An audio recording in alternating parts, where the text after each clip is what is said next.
मैं निखिल और उनके साथियों से उस दिन गोंडवाना में प्रोग्राम था, वहां पर मिला।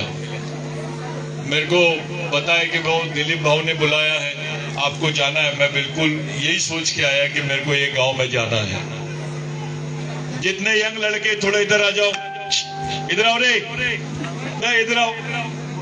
अमिताभ बच्चन बन रहा है क्या? तुम लोगों को जिसका आप लोगों ने पुतला बिठाया है, किसी ने पूछा क्यों पुतला बिठाया इसका? क्या किया इसने आप लोगों के साथ में? आप लोगों के लिए क्या किया? आपके समाज के लिए क्या किया? आपका इससे संबंध क्या है बिरसा मुंडा से? क्या जवाब देंगे तुम लोग? क्या बताओगे तुम? इससे क्या संबंध था तुम्हारा? किसी ने पूछा तो बती भाई की डिबेट काय सांगणार तुम्ही? तुम्हाला कोणी विचारला बिरसा मुंडाशी तुमचा काय संबंध आहे? नेमका बिरसा मुंडा तुमच्या कोण आहे? तुमच्यासाठी काय केलेलं आहे? तुम्ही त्याला भगवान म्हणता, कशासाठी म्हणता? कोणी विचारलं तर काय सांगणार तुम्ही? बती वेट की डिबेट। ये समाज का बिरसा मुंडा से क्या संबंध है? अगर ये तुमसे किसी ने पूछा तो हमको बताना पड़ेगा ना, क्योंकि वो तो हमने बिठाया है।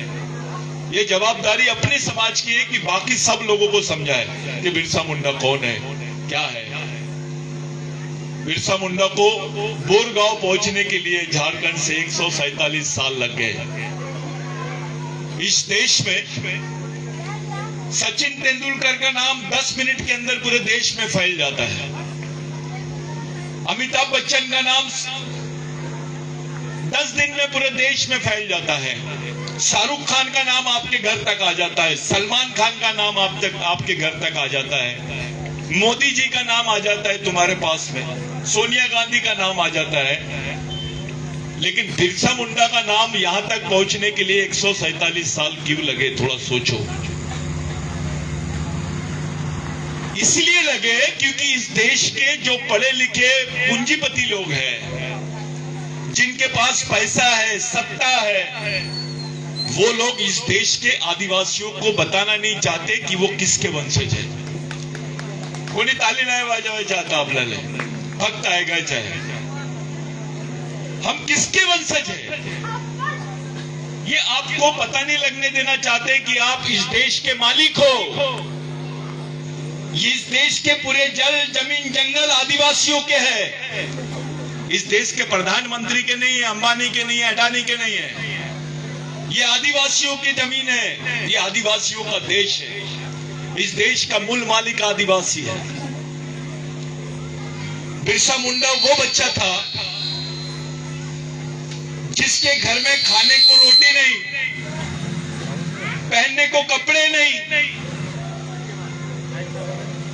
ऐसे समाज में, ऐसे जगह पर बिरसा मुंडा का जन्म हुआ। बिरसा मुंडा के घर में कोई राजा नहीं था, कोई साधन नहीं था। पूरे आदिवासी लोग जितने हैं, पहले तो एक बात समझ लेना, हाँ गोंड आए, हाँ परदान आए, हाँ भील आए, हाँ कोरकू आए, ऐसा काही नहीं है। सब आदिवासियों का खून एक जैसा है, ये विज्ञान ने बता दिया। डीएनए एक जैसा है, सबकी संस्कृति एक जैसी है, और सबके जो दुख है, अधिकार है, वो समान है। इसलिए समाज भी क्या रहना चाहिए? समान रहना चाहिए। तुम्हारे दिमाग में आदिवासी यानी केवल गोंड आणि प्रधान नाही, पूर्ण समाजाबद्दल विचार करा। आपके जीवन से अगर एक चीज निकाल ली जाए, आपकी आंखें निकाल लेंगे तो भी आप जिंदा रहोगे, आपकी जीभ निकाल लेंगे तो भी आप जिंदा रहोगे, आपके बाल निकाल लेंगे तो भी आप जिंदा रहोगे, आपके दोनों पैर भी काट देंगे तो भी आप जिंदा रहोगे। लेकिन आपके जीवन से समाज निकाल लेंगे ना, तो आप जिंदा नहीं रहेंगे। क्योंकि जो कुछ है आपके पास, जे काही तुम्हाला भेटून राहिला, समाजामुळे भेटून राहिला। अगर समाज नहीं होता तो तुम्हारे बदन पे कपड़े नहीं होते, तुम्हारे पास में जमीन नहीं होती, तुमको आरक्षण नहीं मिलता, तुम्हारे बच्चे पढ़ते नहीं। आज तुम्हारे समाज के कुछ लोग पढ़ लिख के अधिकारी नहीं बनते, कर्मचारी नहीं बनते, डॉक्टर नहीं बनते, इंजीनियर नहीं बनते। ये इसीलिए क्योंकि समाज की वजह से। कोई पार्टी वार्टी की वजह से नहीं। समाज बहुत बड़ी चीज है। हम लोग अपने ही समाज के साथ में गद्दारी करते हैं। हमारे लड़कों के दिमाग में एक अलग टाइप की बात आती है। सचिन तेंदुलकर 0 पे आउट हो गया तो उसको बहुत तकलीफ होती है, लेकिन आदिवासी बच्ची को नंगा दौड़ाया जाता है इस देश में, उसका बलात्कार होता है, उसको मारा जाता है। 13-13 साल की लड़कियों को, 12 साल की लड़कियों को नक्सल बोल के मारते हैं, उसका दुख नहीं होता किसी बच्चे को। अरे आदिवासियों में ऐसे भी लोग हैं जिनके घर में 3-3 दिन चूल्हा नहीं जलता इस देश में। इतनी गरीबी है आदिवासियों। विश्व का सबसे ज्यादा गरीब आदमी आदिवासी, और वो आदिवासी काला अंडे में मिला। रोज कितना कमाता है? 3.5 रुपए। 3.5 रुपए अगर आदिवासी कमाएगा तो खाएगा क्या? अरे 50 रुपए कमाता है तो पेट भर के नहीं खा पाता वो, तो 3 रुपए वाला आदमी कैसे कमाएगा, कैसे जिएगा, कैसे रहेगा? इसके बारे में कोई सोचता नहीं। हमारे नेता भी नहीं सोचते हैं। हमारे आधे से ज्यादा आदिवासी समाज के लोग गड्ढे खोदने का काम करते हैं। आपले लोक छत्तीसगढ़ून येतात, मध्य प्रदेशून येतात आणि इथे गड्ढे खोदायचं काम करतात ते। अब गड्ढे खोदने की भी मशीन निकल गई है, वो भी काम तुम लोगों को नहीं मिलेगा, तो तुम जिंदा कैसे रहोगे? ये भारत सरकार ने संयुक्त राष्ट्र संघ में बोल दिए कि भारत में आदिवासी नहीं रहते हैं। भारत में आदिवासी नहीं रहते हैं का मतलब यह है कि वो इस देश के नागरिक नहीं है, और अगर वो इस देश के नागरिक नहीं है तो उनको इस देश में जिंदा रहने का कोई अधिकार नहीं है। ऐसा किसी समाज के साथ में किसी देश में नहीं हुआ। हम इस देश के मालिक हैं। इस देश में हमारा सब कुछ है, जल, जमीन, जंगल। इस देश की हर चीज आदिवासियों की है। बावजूद इसके हमको बोला जा रहा है कि भारत में आदिवासी नहीं है। अरे तुमको आज आदिवासी हो करके आरक्षण मिला है, तुमच्याकडे जमीन आहे, मी नंतर सांगणार तुम्हाला। तुम आदिवासी हो करके सब कुछ है, अब तो ये बोल रहे हैं कि आदिवासी देश में नहीं है। तुम क्या करोगे? तुमको तो आदिवासी मानने के लिए तैयार नहीं है ये लोग। तुमको आरक्षण नहीं रहेगा, तुमको कोई पहचान नहीं देंगे, तुम्हारी जमीन नहीं रहेगी, तुम्हारी जमीन भी छीन लेंगे। अभी तो कायदा है कि आदिवासी की जमीन गैर आदिवासी आदमी नहीं ले सकता है। आता कायदा आहे म्हणून तुमची जमीन सुरक्षित आहे। जर हा कायदा नसला, ये कायदा नहीं रहता तो तुम्हारी क्या हाल होते? यही लड़ाई लड़ा बिरसा मुंडा ने। बिरसा मुंडा की लड़ाई इस देश की सबसे बड़ी लड़ाई है, क्योंकि वो जमीन की लड़ाई थी। पहले हमारे लोगों से, आदिवासी लोगों से एक मुट्ठी चावल, एक बाल्टी पानी, एक मुट्ठी नमक, इसके बदले में लोग एक ये ले लेते थे, अंगूठा ले लेते थे। वो अंगूठा लगा देता था और उसकी पूरी जमीन छीन लेते थे। ऐसा करते करते आदिवासियों की जमीन छीनना शुरू किए थे। 16 साल की उम्र थी बिरसा मुंडा की जब उसके परिवार की 240 एकड़ जमीन जमींदारों ने छीन लिए थे। बिरसा मुंडा ने सोचा कि अगर ये मेरे परिवार के साथ है तो ये पूरे समाज के साथ भी वैसे ही चल रहा है। बिरसा मुंडा उड़ीसा गया, उड़ीसा में भी वही चालू था।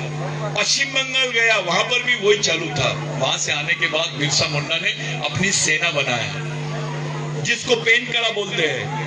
आपण पेनकळा म्हणजे आपण मराठीमध्ये काय बोलतो, तिथं जाऊन आपण आपल्या पेनाची पूजा करतो, तिथं देवाची पूजा करतो, त्याला पेनठाणा म्हणतो आपण।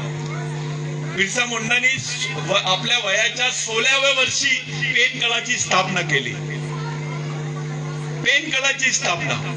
और वहां से बिरसा मुंडा ने समाज को संगठित करना शुरू कर दिया। इस देश में 1898 में एक ऐसी लड़ाई हुई जितने लोग सेकंड वर्ल्ड वॉर में नहीं मरे, दुसऱ्या विश्व युद्ध मध्ये इतके लोक नाही मरले जितके लोक आपल्या जमिनीसाठी मेलेले आहेत। ते आदिवासी होते सर्व। आपला इतिहास इतना दाबून ठेवलेला है, अपने इतिहास को दबा के रखे है इन्होंने। हमारे को मालूम नहीं था कि बिरसा मुंडा कौन है, अभी पता चल रहा है बिरसा मुंडा कौन है। हमारे बच्चों को नहीं मालूम था। हमारे आने वाली पीढ़ी जो अभी ग्रेजुएट होंगे उन्होंने भी पढ़ा नहीं होगा किसी लेशन में, स्कूल में, कॉलेज में कि बिरसा मुंडा कौन है। लेकिन बिरसा मुंडा की वो लड़ाई ने, जब देश आजाद नहीं हुआ था 1898 में, यहाँ का ओबीसी आदमी, यहाँ का मुस्लिम आदमी, यहाँ का ब्राह्मण आदमी, यहाँ का क्रिश्चियन आदमी, यहाँ का कोई भी धर्म का आदमी रहे, सबके 7/12 में भूधारक लिखते थे। ओनर नहीं, भूधारक, भूमि धारक। लेकिन बिरसा मुंडा के आंदोलन ने इस देश के जितने जमीन वाले लोग थे सबको भूमालक बनाया। 1 लाख आदिवासी लोग मारे गए और उसके बाद ब्रिटिश गवर्नमेंट मजबूर हो गई।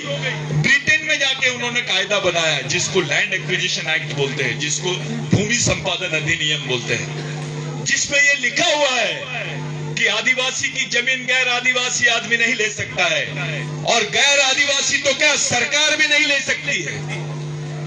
ये कायदा नहीं रहता इस देश में तो तुम्हारे पास में 2 एकड़, 3 एकड़, 4 एकड़, 5 एकड़ जमीन नहीं होती, तुम जंगल में रहते। आज हमको आदिवासी बोला जा रहा है इस देश में बिरसा मुंडा के आंदोलन की वजह से, बाबूराव शर्माके के आंदोलन की वजह से, टंट्या भील के आंदोलन की वजह से, राघोजी भांगरे के आंदोलन की वजह से, तिलका मांझी के आंदोलन की वजह से वो जमीन हमारी बनी। देश तो जमीन पे खड़ा है ना, जमीन नहीं रहती तो देश खड़ा रहता क्या। इस देश में किसी ने जमीन की लड़ाई नहीं लड़ा सिवाय आदिवासियों के। इस देश में आजादी की लड़ाई में 70% हिस्सेदारी आदिवासियों की थी। हर आदिवासी परिवार का बच्चा स्वतंत्र सेनानी होता था उस वक्त। अब देखो तुम, स्वतंत्र सेनानी के सर्टिफिकेट तो उनके पास है जिन्होंने उंगली भी नहीं कटाए, उनको स्वतंत्र सेनानी का सर्टिफिकेट, उनको पेट्रोल पंप, उनको जमीन। लेकिन हमारे समाज के हिस्से में क्या आया? गरीबी, कुपोषण, भूखमरी, आतंकवाद, नक्सलवाद। ये हमारे बच्चों के दिमाग में डाला जा रहा है। हमारे छोटे छोटे बच्चे आश्रम स्कूल में जाते हैं, जहां पढ़ने के लिए जाते हैं वहां उसके साथ बलात्कार होता है। तुला जेवण देणार नाही, जर कोणो कोणाला सांगितली तर सिर्फ 2 वक्त की रोटी के लिए वो बच्ची रात में उनके साथ सो जाती है। ये अपने समाज की हालत है। हमारे समाज के नेता तो नेता वो डरते हैं, लेकिन हमारे समाज के पढ़े लिखे लोग भी इसके बारे में बात नहीं करते। पढ़े लिखे लोग नहीं बात करते। तुम भी अपने बाल बच्चों को आश्रम स्कूल में भेजते हो, तुम भी बात नहीं करते। तुम्ही पण विसरलेला आहे समाज म्हणजे काय। लोकांच्या मागे मागे, हा पंडित आला, तो भावा आला, त्याच्या मागे मागे चालले। अबे तुमच्या समाजाबद्दल कोण विचार करणार? का सोनिया गांधी विचार करणार, की मोदी विचार करणार, की मोहन भागवत विचार करणार? करणार तर तुम्हालाच आहे।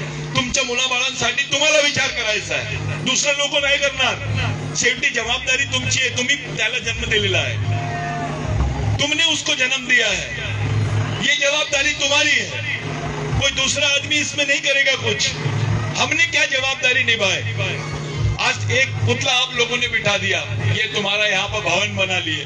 तुम्हारे बच्चे को अगर कहीं ट्रेनिंग देना है, कोई आईटीआई की ट्रेनिंग देना है, किसी लड़की को स्वयं रोजगार की ट्रेनिंग देना है, महिलाओं को उद्योग, वो ग्राम छोटा छोटा उद्योग बोलते हैं उसको, उसकी ट्रेनिंग देना है, कहाँ दोगे तुम?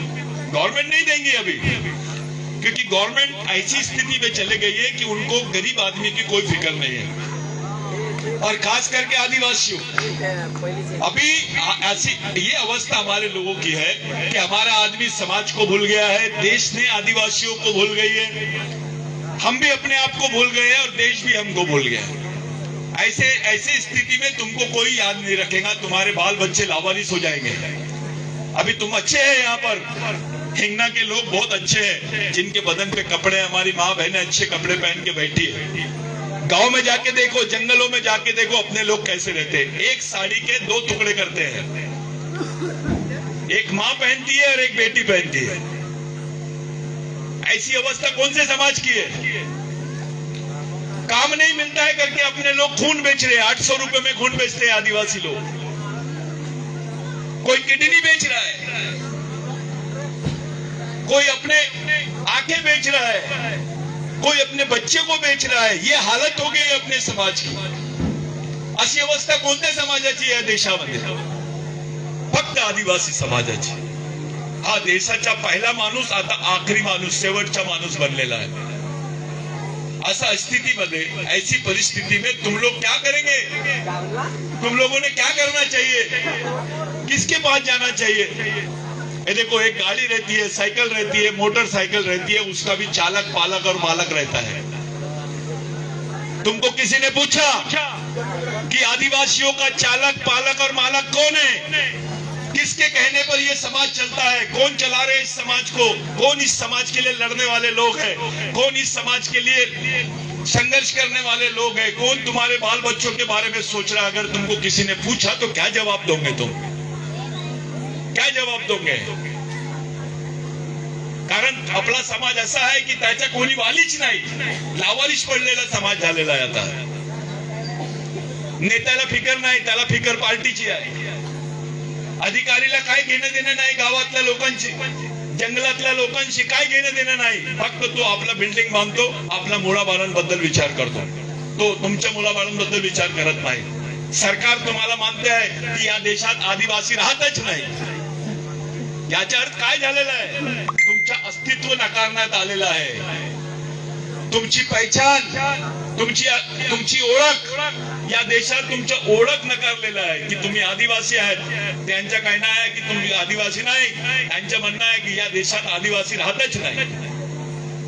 इतना बड़ा घात कौन से समाज के साथ है? और अपने लड़कों को गांडू बना रहे हैं, अपने लड़कों के दिमाग में डाल रहे हैं, अरे तू ये सेना में चले जा, तू फलाना सेना में, तू यहाँ पर दल, वो दल में जा, ये दल में जा. तेरे समाज का क्या है? किसी लड़के को उठाया, अभी किसी को यहाँ पर कानोली बारा के पास में कोई आदिवासी गांव के लड़के को या लड़की को अगर किसी ने बलात्कार कर दिया, तुम्हारे में ताकत है कि एक जगह आकर तुम लड़ सको? क्योंकि हमने कोई संगठन बनाया ही नहीं, हम लोग विचार ही नहीं करते उसके बारे में. तुम्हारी बहन बहनों के साथ यहाँ जितनी भाई बैठी है, दूसरे लोग जब जाती है आदिवासी महिलाएं सुबह काम पर, खेती पर, तो देखना तुम लोग क्या बोलते हैं, अबे ये आदिवासी की महिला जा रही है, इसके साथ कुछ भी कर दो, क्योंकि इसके समाज के लोग गांडू है, इसके समाज के लोग संगठित नहीं है, इसके समाज के लोग बेईमान है. ऐसी सोच है उनकी कि ये भाई के पीछे कोई समाज खड़ा नहीं है. एक दलित भाई को हाथ दिखा के दिखाओ तुम थोड़ा सा, पूरा अम्बेडकरी समाज एक जगह आ जाता है. एक ब्राह्मण भाई को कुछ होता है तो पूरे देश के ब्राह्मण भाई एक जगह आ जाते हैं. आदिवासियों को तो रोज 1 घंटे में एक भाई की बलात्कार होता है. 2 बच्चे रोज मरते हैं भूख से. यहाँ कुत्ता भूख से नहीं मरता, लेकिन आदिवासी भूख से मरता है. तुम लोगों ने जिस आदमी का यहाँ पर पुतला बिठाया है, उसका तुमसे क्या संबंध है? तुम्हारे घर में शादी होती है, आप लोग रोते मळमी गांधतान, तुमच्या घरी लग्न होते तेव्हा तुम्ही तुमच्या घराच्या समोर काय मांडता? काय कशाची पूजा करता? मुंडाची पूजा करता की नाही? हा तो वंशज आहे आपला बिरसा मुंडा. हा बिरसा मुंडा वयाच्या 24व्या वर्षी शहीद झालेला आहे, पण 24-25 ची जी त्याची वय होती. काय के लिए लड़ा बिरसा मुंडा ने? बिरसा मुंडा ने केवल समाज के लिए लड़ा, जात के लिए नहीं कि मैं मुंडा जाति का हूं, नहीं, पूरे समाज के बारे में सोचा. अब तो तुम्हारा खुद का लड़का तुम्हारे लिए नहीं लड़ेगा. तुम बोलो मेरे लिए बेटा तू जान दे दे, मेरे लिए फांसी पे चढ़ जा, चढ़ेगा क्या? बिरसा मुंडा को क्या गरज थी 25 साल की उम्र में अपने लिए फांसी पे चढ़ा? तुम अपने संग, अपने आदमी को बोलो, तुम अपने लड़के को बोलो, अपने भाई को बोलो, पूछ के देखो मेरे लिए फांसी पे चढ़ता क्या? वो नहीं कर सकता काम, वो काम उसने किया है खुशी से अपने समाज के लिए. समाज इतनी बड़ी चीज है कि इसके लिए जान भी देने को तैयार हो गए लोग. तो उनके वजह से हम लोग बचे हैं. ये कोई भगवान के वजह से नहीं बचे.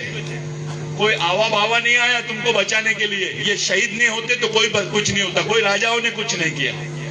अगर हम गोंड राजा थे तो कितनी जमीनें आदिवासियों के पास में. यहाँ पर दीक्षा भूमि है दलित भाइयों के साथ में 100 एकड़, उधर संघ भूमि में 100 एकड़ 200 एकड़ जमीन है. क्रिश्चियन भाइयों के पास जमीन है, मुस्लिम भाइयों के पास जमीन है. आदिवासियों के पास कहाँ है? 10 एकड़ जमीन नहीं है तुम्हारे लोगों को. तुमको जिंदा रहने के लिए तो ठीक है, वो तो है ही नहीं. सड़क पे रहते अपने आदिवासी लोग शहर में. मरने को भी जगह नहीं है आदिवासियों के लिए. कोणी विचारला तुम्हाला नागपूरमध्ये आदिवासींच्या काही कब्रस्तान आहे का? काय सांगणार तुम्ही? जैसा मुस्लिम भाई का कब्रस्तान हो तो उनका क्रिश्चियन भाई का कब्रस्तान रहता है, मुस्लिम भाई का रहता है. तुम्हारा है क्या? अरे तुमको तो गाड़ने को भी जगह नहीं है, मरने को भी जगह नहीं रही. अभी बहुत जल्दी ये हिंगना में बहुत बड़ा प्लान आने वाला है, क्योंकि अभी इन्होंने जमीन का सर्वे कर लिया, सैटेलाइट सर्वे कर लिए। ये हिंगना से जुड़ा हुआ जो जंगल का जोन है, यहाँ से तुम्हारा वो वर्धा से जुड़ा हुआ है बेल्ट में, जिसको बहुत बड़ा वो मिला है, क्या नाम है प्रोजेक्ट, बोर प्रोजेक्ट से इसको जोड़ रहे हैं। अब तुम्हारे घर यहाँ से उठेंगे, 10-10 लाख में तुम्हारी जमीनों को खरीद लेंगे, तुमको भगाएंगे, मिलिट्री लगाएंगे। कौन है तुम्हारे को बचाने वाला?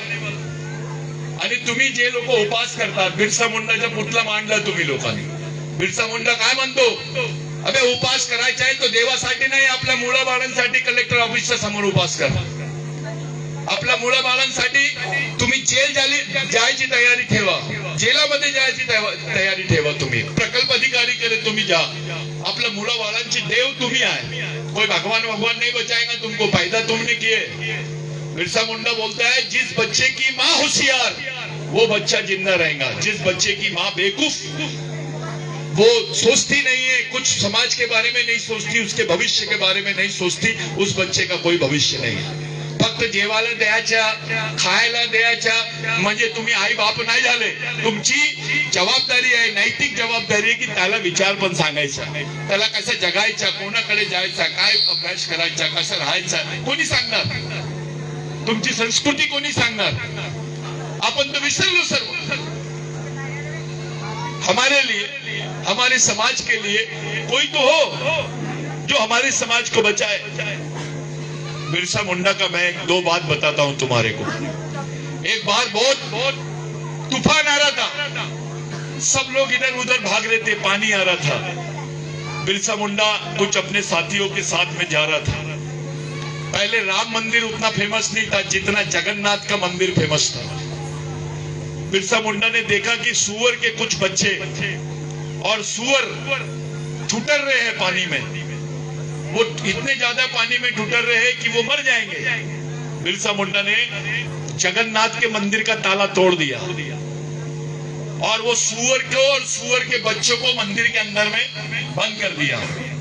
रात भर वो मंदिर में रह बच गए, लेकिन वो सुअर देख के सब लोग, पूरे पंडित लोग चिल्लाने लग गए, अरे बिरसा मुंडा ने तो भगवान को अपवित्र कर दिया, जगन्नाथ भगवान को अपवित्र कर दिया बिरसा मुंडा ने, बिरसा मुंडा को इसकी सजा मिलनी चाहिए। सुबह हुई, सब लोग बैठे, बिरसा मुंडा ने बोला, ठीक है आप क्या बोल रहे हो, तुमने अपवित्र कर दिया जगन्नाथ को, अब तुमको इसकी सजा मिलेगी।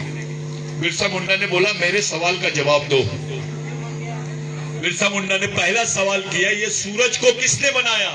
पंडों से पूछा, तो पंडे बोलने लगे ऊपर वाले ने। फिर बिरसा मुंडा ने पूछा, ये झाड़ को किसने बनाया? तो पंडों ने बोला ऊपर वाले ने। फिर बिरसा मुंडा ने पूछा, तेरे को किसने बनाया? तो बोले ऊपर वाले ने। फिर बिरसा मुंडा ने पूछा, ये सुअर को किसने बनाया? तो बोले ऊपर वाले ने। तो भाई एक ही कारखाने का माल है, इसका गोडाउन अलग कैसे हो सकता है? वो एक जगह क्यों नहीं रह सकते?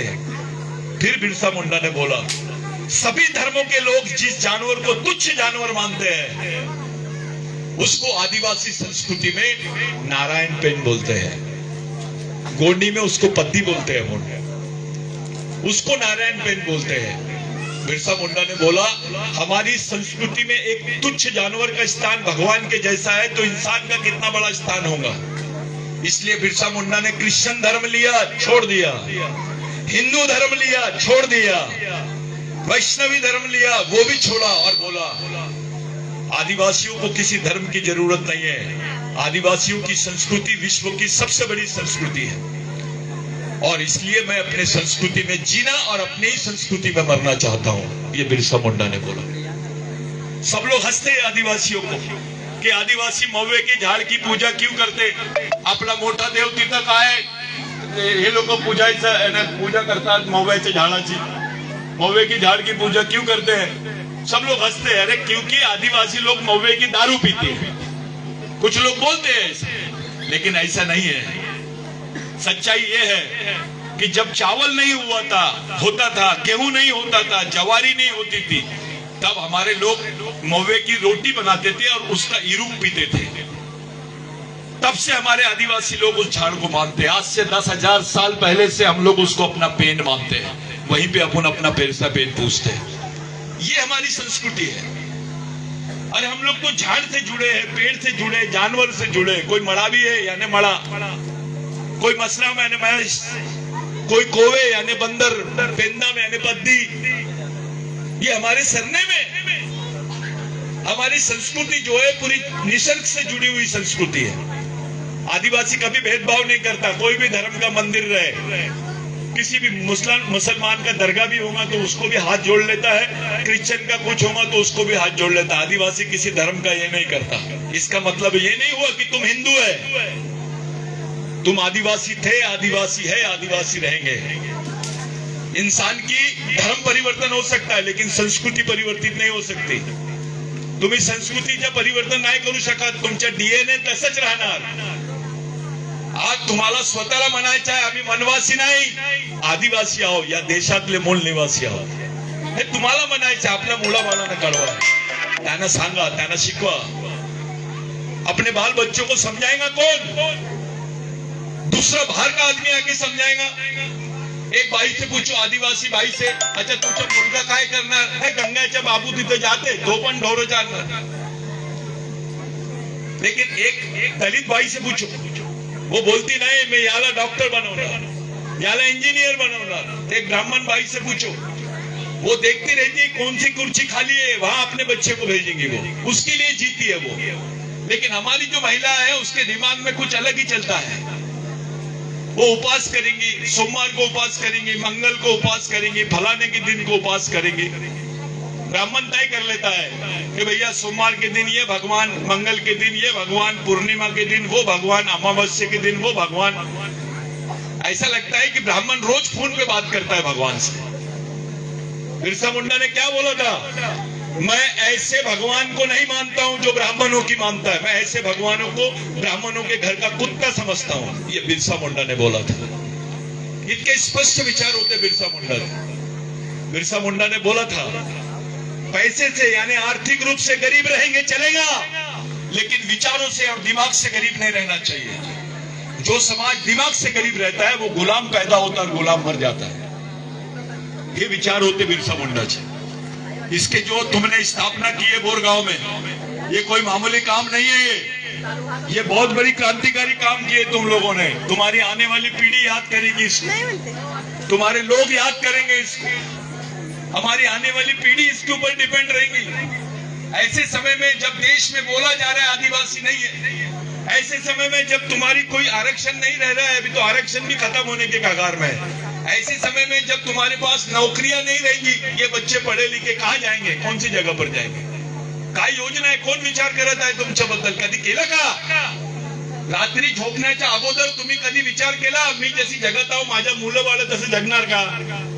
त्यांच्या भविष्याचं काय याबद्दल तुम्ही विचार केला का? अगर तुम्हारे जीवन में कुछ भी परिवर्तन लाना है तो एक चीज याद रखना पड़ेगा, उसका नाम है समाज।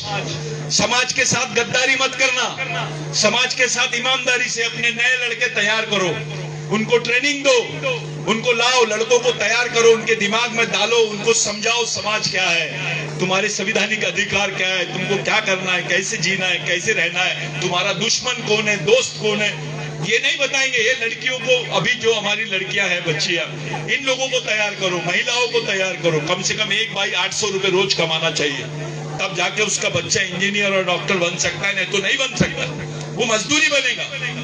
उस भाई के बारे में सोचना चाहिए, वो भाई ने अपने भविष्य के बारे में सोचना चाहिए। मैं ऐसा नहीं बोल रहा हूं तुमको कि भाई सब कुछ हो जाएगा, ऐसा नहीं, तुमको करना पड़ेगा। ये दिशा वालों ने बहुत अच्छा काम शुरू ये किया, इनके लिए ताली बजाओ, मेरे को बहुत अच्छा लगा, ये काम बहुत बढ़िया काम है। लेकिन मैं तुमसे पूछता हूं, एक ब्राह्मण बच्चा जब पैदा होता है तो वो आरएसएस में जाता है, संघ में जाता है, उनका जज भी रहेगा तो चड्डी पहन के आरएसएस के ऑफिस में जाता है।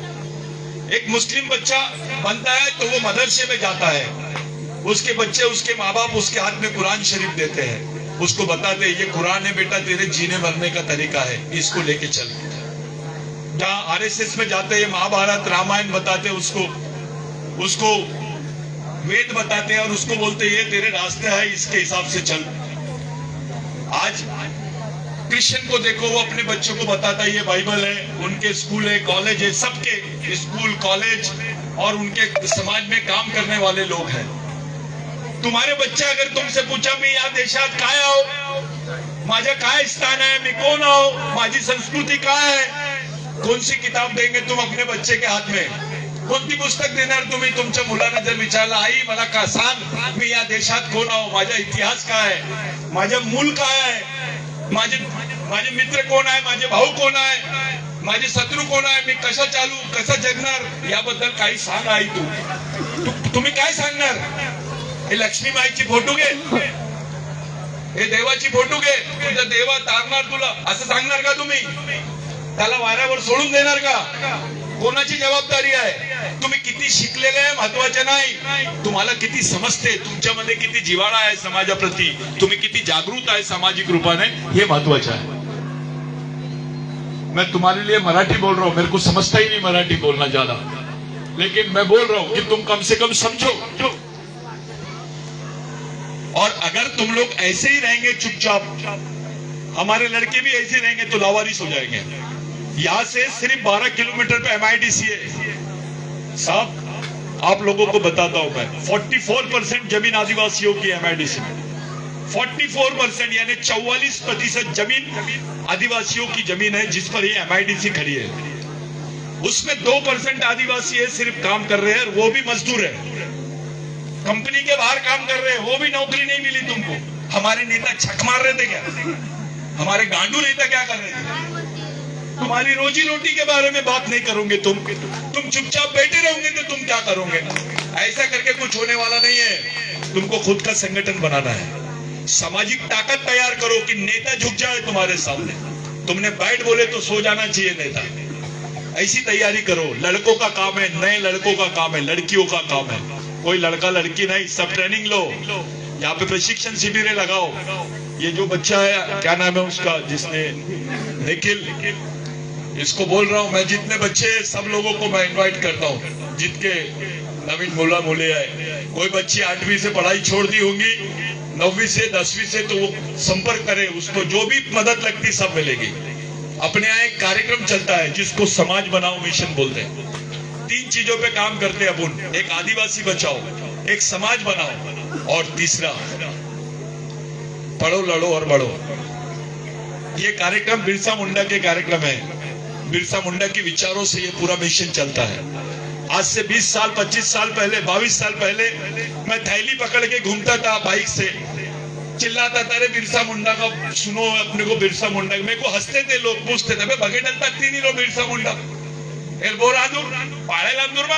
कोई तो रादुर, ऐसा बोलते थे. आज समझ में आया हमारा बाप कौन है. भारत का कोई भी आदिवासी शहीद हमारा बाप है, जिसके विचारों पे ये समाज जिंदा रह सकता है. राजाओं के विचारों से, नेताओं के विचारों पे नहीं, शहीदों के विचारों पे ये समाज जिंदा रहेगा. और तुमने बहुत बड़ा काम किए, वो पुतला बिठा के. जिन लोगों ने ये पुतले के लिए मेहनत की उनके लिए जोरदार ताली बजाओ. वो नेता है, वो सही मायने में नेता है. लड़कों ने बिल्कुल अपना एक संगठन खड़ा करना चाहिए, और दिमाग से, मुंह से नहीं. व्हाट्सएप पे चल रहे हैं, मैं तो त्याला हे म्हणलं, त्याला ते सांगितलं. भाई व्हाट्सएप से कुछ नहीं होता. पहले दिमाग को तैयार कर, सीखो, समझो तुम कितने पहलवान है, कितनी बॉडी है, कैसे दिखते हो, माधुरी दीक्षित दिखते हो या सलमान खान दिखते हो, ये महत्व का नहीं है. बिरसा मुंडा ने बोला, तुम्ही कसे दिसतात हा महत्वाचा नाही, तुम्ही कसं विचार करतात हे महत्वाचं आहे. हे आतली जे सुंदरता आहे विचाराने होते. तुमचे विचार ठरवतात की तुम्ही सुंदर आहेत की नाही. तुम्ही कसे दिसतात याचा काही घेणं देणं नाही तुमच्या जीवनाशी. तुम बहुत गोरे होंगे करके नौकरी मिलेगी क्या तुमको? शादी भी हो जाएगी तो खाएंगे क्या? पत्थर खोटे. आज का समय ऐसा है, नौकरी मिलेगी नहीं, नौकरी पैदा करना पड़ेगा तुमको. कोई तुमको घर में आके नौकरी नहीं देगा, उसके लिए तैयार होना पड़ेगा. ये जो कार्यक्रम ले रहे हैं आप लोग, मैं देखा, मैं वो सब यहाँ पे दिलीप भाऊ, ललित भाऊ वगैरह जो लोग हैं, जितने अच्छे सब लोग, अभी वो कुंवारा भीषण के बारे में बताए. दादा कुंवारा भीषण भी खतरे में है, वो भी जमीन चले जाएंगी. और तुम्हारा वो कचारगढ़ की भी जमीन चले जाएंगी, वो भी आरएसएस वाले भिड़े हुए हैं। उनके पास इतनी जमीन रहने के बाद भी आदिवासी की जमीन पे जा रहे। सब तो है सबके पास, लेकिन तुम्हारा अपना क्या है? तुम्हारे भगवान खतरे में है, तुम खतरे में हो, तुम्हारे बाल बच्चे खतरे में है। क्या करोगे तुम? अभी तो आश्रम स्कूल भी बंद कर रहे हैं। बैकडेटेड मेडिसिन यानी पुरानी तारीख की अगर तुम दवाई खाओगे तो रिएक्शन होगा, वैसी पुराने तारीख की ये लोग हम लोगों को शिक्षा दे रहे हैं। ऐसी शिक्षा दे रहे हैं अगर बच्चा 10वीं भी पास होता है तो उसके जीवन में कोई बदलाव नहीं होता, उसको एक एप्लीकेशन लिखना नहीं आता। ऐसी शिक्षा लेके क्या करोगे आप? जैसे कुक्कुट पालन होता है, जैसा बकरे का वो गोट फार्म चलाते हैं, वैसे आदिवासी बच्चों के हॉस्टल और आदिवासी बच्चों के आश्रम स्कूल चल रहे हैं। एक धंधा बन गया है। साला कोई योजना आती है आदिवासी ऑफिस में तो सबसे ज्यादा खुश होता है ठेकेदार, फिर अधिकारी और नेता ये खुश रहते हैं, आदिवासी को कुछ समझते ही नहीं, पूरा वही बढ़ जाता है, गांव में आती नहीं है। एक आखिरी बात बताता हूं तुम लोग, तुम्हारे बच्चे आश्रम स्कूल में पढ़ते हैं, तुम्हारा बच्चा मर गया ना, ऐसा तो नहीं होना चाहिए, लेकिन मर गया तो तुमको आदिवासी ऑफिस से चेक आता है 30 हजार रुपए का, कि तुम्हारा बच्चा मर गया, आता तुम्हें 30 हजार रुपए का चेक घेऊन टाका। इसका मतलब ये होता है सरकार की नजर में आदिवासी के बच्चे की कीमत 30 हजार रुपए। अबे ईद का बकरा 2 लाख रुपए का बिकता है, 1 लाख रुपए का बिकता है, तुम्हारे बच्चे की कीमत अभी 30 हजार कर रही है गवर्नमेंट। तब भी हम लोग नहीं सोच रहे, तब भी बात नहीं कर रहे हैं हम लोग। आणि जे तुम्ही ऐकत आहात, तुम्ही सरळ मनाने नको ऐका की मी बोलत आहो म्हणून ऐकायचं नाही, तुम्ही स्वतः विचार करा, तुम्ही स्वतः आपल्या मुलं बाळांबद्दल विचार करा, समाजाबद्दल विचार करा। शेवटी तुम्ही आहे, जे काही आहे तुम्हीच आहात। आम्ही सर्व येणार, इथं दोन शब्द तुम्हाला सांगणार आणि निघून जाणार, परंतु समाजाची जे धुरा है इच्छी क्षेत्राची तुमच्या हाती आहे ते। मैं तुम लोगों को जो महिलाएं ये संगठन में काम करना चाहती है, कुछ समाज के लिए काम करना चाहती है, अपने बाल बच्चों के लिए काम करना चाहती है, वो महिलाएं सामने आओ, अपना बचत गट बनाओ, उसके माध्यम से कुछ काम करो। तुमको लगता है ट्रेनिंग लो, अभी तो कोयला बनता है, कोयला कांडी कोयला, ये कोयला, ऐसे तक भी बिजनेस सबसे ज्यादा बढ़ गया। अपन तो कचरा चुन के ला सकते हैं जंगल से, वो सबसे अच्छा अपने लिए ट्रेनिंग है। महुए का अभी काम शुरू हो गया है, गोंद का काम शुरू हो गया है, और तुम्हारा बेल्ट इतना अच्छा है कि यहाँ पर पूरा जंगल क्षेत्र है, यहाँ पर तुमको रोजगार मिल सकता है। आपला संघटन बनवा, काहीतरी करा, तुम्हाला जे काही मदत पाहिजे आम्ही तुम्हाला करणार, तुम्हाला सांगणार, तुम्हाला मार्गदर्शन करणार। जो भी महिला है जो काम करना चाहती है, कम से कम 500-600 के ऊपर में रोज 700-800 रुपए कमा सके, ऐसी ताकत हर महिला में बननी चाहिए। अरे आदमी के पास पैसा आएगा तो वो दारू की दुकान में जाएगा, लेकिन महिला के पास पैसा आएगा तो राशन की दुकान में जाएंगे, ये फर्क है। और जितने लड़के हैं बोरगांव क्षेत्र के, मैं उन लोगों को बोल रहा हूं, जो बिरसा मुंडा का आपने पुतला लगा है, केवल आदिवासियों के लिए नहीं, पूरे देश के लिए किया है। आज देश में 2 बड़े नेता हैं, एक का नाम है महात्मा गांधी और दूसरे का नाम है डॉक्टर बाबा साहब आम्बेडकर। इनका संबंध क्या है बिरसा मुंडा से, ये बताता हूं और मैं यहीं रुकता हूं। महात्मा गांधी जब भारत में आए तो उनको एडवोकेट मोहनदास करमचंद गांधी बोलते थे, वो टाई पहनते थे, कोट पहनते थे। कांग्रेस का अधिवेशन हुआ रामगढ़ में, झारखंड के पास, पहली बार महात्मा गांधी अधिवेशन में गए कांग्रेस के, ऐसा मंडप लगा हुआ था और बोर्ड लगा हुआ था, क्रांति सूर्य महामानव धरती आबा भगवान बिरसा मुंडा। गांधी जी ने एक आदिवासी को पूछा ये कितने लोग हैं, तो आदिवासी ने बताया गांधी जी ये एक ही आदमी का नाम है। अरे बाप रे, इतने सारी उसको उपाधि मिली है। तो फिर गांधी जी ने पूछा ये कितने साल जिया, कितनी उम्र तक जिए, तो उसने बताया 24 साल तक। तो गांधी जी और आश्चर्यचकित हो गए कि 24 साल की उम्र में इतनी उपाधि है इस आदमी को, है क्या ये? तो उस गांधी जी ने पूछा ये क्या चाहते थे, इनकी सोच क्या थी? तो वो मुंडा व्यक्ति ने बोला मारा घास मोल मावास, अपने गोंडी में बोलते मावा नाटे मावा राज, मावा नाटे मावा राज, यानी आमच्या गावात आमची राज। ये जब बात उन्होंने सुना तो गांधी जी ने बोला इसी आंदोलन की पूरे देश को जरूरत है। तब जाके गांधी जी ने भारत छोड़ो आंदोलन चलाया, टाई कोट उतारा, लंगोटी पहना बिरसा मुंडा की जैसी, और वहां से शुरू हुआ। गांधी जी को इस देश का राष्ट्रपिता बोलते हैं। इसके हिसाब से तो बिरसा मुंडा इस देश का आजा होना चाहिए, लेकिन वो आदिवासी है करके उस पर कोई बात नहीं करता। डॉक्टर बाबा साहब अम्बेडकर भंडारा से इलेक्शन हार गए थे, हम ही लोगों ने हराया बाबा साहब को, जिन्होंने संविधान लिखा था। ऐसे महान आदमी को हमने हरा दिए। वही डॉक्टर बाबा साहब अम्बेडकर पहली बार पश्चिम बंगाल से जीते, वहां से इलेक्शन लड़े। बाबा साहब अम्बेडकर के खिलाफ में सुभाष चंद्र बोस का जो भाई था छोटा, वो कांग्रेस से लड़ रहा था। बाबा Saheb Ambedkar schedule caste federation से इलेक्शन लड़ रहे थे। आदिवासी लोगों ने कांग्रेस से बगावत किया, बाबा साहब अम्बेडकर को जिताए। बाबा साहब अम्बेडकर संविधान सभा के अध्यक्ष बने और उनको संविधान बनाने का मौका मिला। अगर बिरसा मुंडा का आंदोलन नहीं होता तो बाबा साहब को भी संविधान बनाने का मौका नहीं मिलता। इतनी बड़ी बात है। बाबा साहब गोदावरी के आंदोलन में बोलते हैं कि मैं बिरसा मुंडा को आंदोलन का गुरु मानता हूं, जमीनी आंदोलन। गांधी जी बिरसा मुंडा से प्रेरणा लेते हैं, बाबा साहब बिरसा मुंडा से प्रेरणा लेता है, लेकिन आदिवासी बिरसा मुंडा से क्यों नहीं लेता है? तुम बाबा साहब के भी बाप है क्या? उससे भी बड़े हैं तुम, महात्मा गांधी से बड़े हैं तुम। आज देश का ऐसा कोई कोना नहीं है जहां पर आदिवासी बिरसा मुंडा को याद नहीं कर रहे हैं। हमने पहली बार अपना जो बिरसा ब्रिगेड का मिशन चलता है, पूरे देश में चलता है, मैंने पहली बार अपने आंखों से देखा। करीब करीब 17,500 जगह पर एक ही दिन में एक ही टाइम पे जयंती मन रही थी बिरसा मुंडा की, और उस 17,500 जगह पर करीब करीब 10 लाख से ऊपर यानी 25 लाख तक के आदिवासी लोग उसमें शामिल थे। अगर ये 25 लाख आदिवासी दिल्ली में अगर लाल प्रधानमंत्री आवास को घेर लेंगे तो इस देश में हलचल मच जाएंगी। केवल एक जगह जमा होने से नहीं, इतने ही लोग मोर्चे में जाना चाहिए, इतने लोग घेराबंदी करना चाहिए। तुम्हाला कळलं पाहिजे तुमचे अधिकार क्या है। ये बिरसा मुंडा है। बिरसा मुंडा ऐसा भगवान है जो लड़ना सिखाता है, मरना सिखाता है, जीना नहीं। जिसको लड़ना आता है और जिसमें मरने का डर नहीं है, वो आदमी ऑटोमेटिक अच्छे से जीने लग जाता है, स्वाभिमान के साथ जीने लग जाता है। ये गोंड है, ये प्रधान है, ये संगठन का है, वो संगठन का नहीं। बिरसा मुंडा ने बोला जातिवाद, व्यक्तिवाद, पार्टीवाद, क्षेत्रवाद छोड़कर केवल समाज और समाज के बारे में सोचो, समाजवाद के बारे में सोचो।